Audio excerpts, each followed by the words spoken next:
ठीक है स्माइल। मैं आपको एक किसान की पूरी भावनात्मक गांव की जिंदगी से जुड़ी कहानी दे रहा हूं, जिसमें किसान की मेहनत, रसोई में खाना बनाती महिला, बच्चे सुबह सुबह चिलचिलाते रोते हंसते स्कूल जाते हुए, गांव, खेत, मौसम, संघर्ष, रिश्ते, सब कुछ नैरेटर स्टाइल में, ऐसे जैसे कोई कहानी सुना रहा हो। ये कहानी लगभग 50 मिनट पढ़ने सुनने लायक लंबी है। शीर्षक मिट्टी, माँ और सपनों की फसल। नैरेटर की आवाज में। सुबह के 4 बजे हैं। अभी अंधेरा पूरी तरह गया नहीं है। आसमान में तारे ऐसे टिमटिमा रहे हैं जैसे किसी ने काली चादर पर चांदी के दाने बिखेर दिए हों। गांव का नाम है बरसौली। इसी गांव के आखिरी छोर पर मिट्टी और खपरल से बना एक छोटा सा घर है। इसी घर में रहता है रामदीन किसान। दृश्य 1, सुबह की शुरुआत। घर के अंदर चूल्हे की हल्की सी आंच जल चुकी है। सरसों की लकड़ियां चटक चटक कर जल रही हैं। रामदीन की पत्नी सीता घूंघट हल्का सा सिर पर डाले रसोई में बैठी है, एक हाथ से आटा गूंधते हुए, दूसरे हाथ से बच्चों को आवाज देती है, अरे उठो रे, स्कूल का टाइम हो रहा है। रोज ऐसे ही चिल्लाना पड़ता है। ये रहा भीतर आपका के पानी। कमरे से आवाज आती है, धन्यवाद। अम्मा 5 मिनट और। सीता मुस्कुरा देती है। उसे पता है ये 5 मिनट कभी 5 नहीं होते। दृश्य 2, किसान की तैयारी। उधर बाहर रामदीन अपने फटे पुराने गमछे से मुंह पोंछता है, खूंटे से हल उठाता है, बैलों के गले में रस्सी डालते हुए बुदबुदाता है, हे भगवान आज बारिश रोक देना, फसल खड़ी है। उसके पैरों में चप्पल नहीं, मगर आंखों में चिंता और उम्मीद दोनों हैं। दृश्य 3, रसोई का जीवन। सीता तवे पर रोटी डालती है। तवे से उठती महक पूरे घर में फैल जाती है। वो सब्जी में नमक डालते हुए खुद से कहती है, आज बच्चों को जल्दी भेजना है, मास्टर जी डांटते हैं देर से आने पर।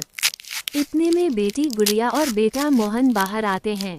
मोहन रोते रोते कहता है, अम्मा आज स्कूल नहीं जाना, पेट दर्द है।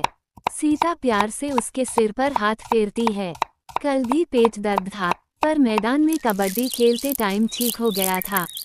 गुड़िया हंस पड़ती है। दृश्य 4, बच्चों का स्कूल जाना। सीता टिफिन में सूखी सब्जी और 2 रोटियां रखती है। बच्चों को समझाते हुए कहती है, रास्ते में लड़ना नहीं, बस्ता संभाल के रखना और सीधे स्कूल जाना। बच्चे चिलचिलाते हंसते, कभी लड़ते कभी गाते, कच्चे रास्ते से स्कूल की ओर निकल जाते हैं।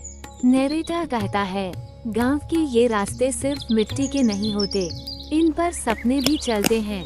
दृश्य 5, खेतों में संघर्ष। रामदीन खेत में हल चला रहा है। धूप धीरे धीरे तेज हो रही है, पसीना मिट्टी में घुल रहा है। वह बैलों से कहता है, चलो भाई फुलाओ और बच्चों का भविष्य यहीं से निकलेगा। पास के खेत से पड़ोसी किसान हरखू आवाज देता है, रामदीन सुना है मंडी में दाम गिर गए हैं। रामदीन की सांस भारी हो जाती है।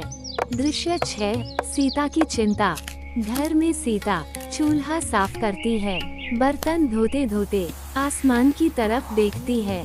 बरस जाए तो अच्छा है, न बरसी तो भी मुश्किल। वो मन ही मन भगवान से बात करती है। दृश्य 7, स्कूल का दृश्य। स्कूल में मोहन मास्टर जी से डांट खा रहा है। गुड़िया कविता सुना रही है। मास्टर जी कहते हैं, पढ़ाई करोगे तो खेत से आगे की दुनिया देखोगे। ये बात गुड़िया के दिल में बैठ जाती है। दृश्य 8, दोपहर की थकान। दोपहर में रामदीन पेड़ की छांव में बैठकर सीता के दिए टिफिन को खोलता है।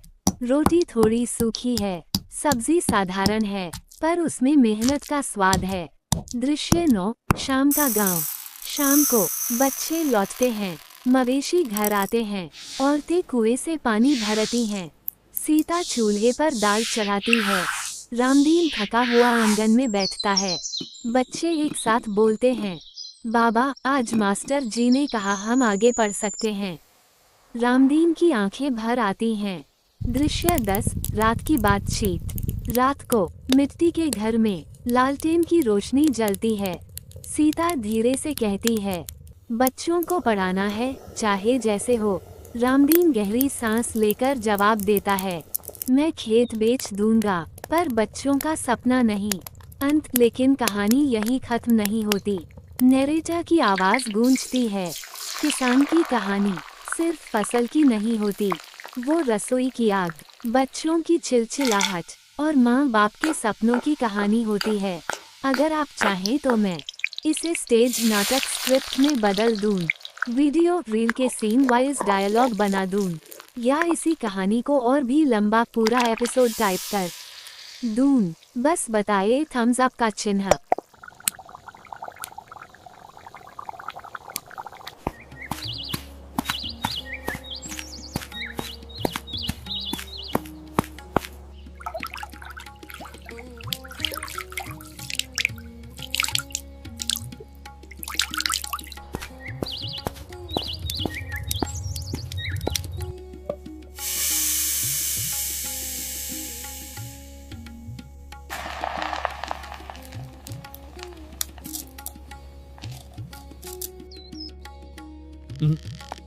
खाना तैयार है क्या?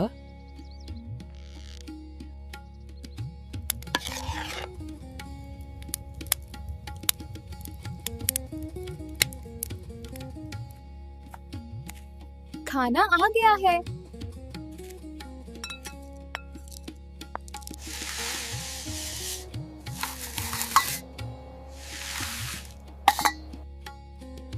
खाना खाइए।